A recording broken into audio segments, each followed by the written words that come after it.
Rose പ്രേമികളുടെ പ്രിയപ്പെട്ട റോസായ Annie ഡ്യൂപ്പറി റോസാണിത്.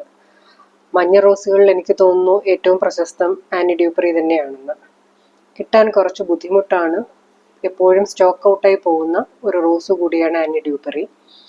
വലിയ വലിപ്പമൊന്നും പൂക്കൾക്കില്ല, പക്ഷെ ഒരുപാട് ഇതളുകളോട് കൂടി ഒരുപാട് എണ്ണം പൂക്കൾ പിടിക്കും. കൊലകൊലയായിട്ട് പൂക്കൾ പിടിക്കുന്ന ഒരു ഷ്രബ് റോസ് ആണിത്.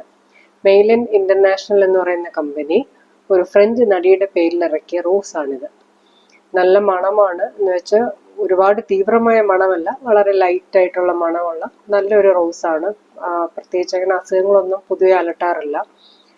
ഈ റോസിന്റെ ഇലകളും നല്ല ഭംഗിയാണ് കാണാനായിട്ട്. HT റോസിനെ പോലെ കടും പച്ച നിറമല്ല, ഇളം പച്ച നിറമായിരിക്കും ഇതിന്റെ ഇലകൾക്കുണ്ടാവുന്നത്. അതുകൊണ്ട് തന്നെ ആ ഇലകൾ തളിരൊക്കെ വരുമ്പോഴും അത് കാണാനും ഭയങ്കര ഭംഗിയാണ്. അപ്പോൾ കുറച്ച് റോസുകളുണ്ട്. ആവശ്യക്കാരുണ്ടെങ്കിൽ വാട്സപ്പ് ചെയ്യുക.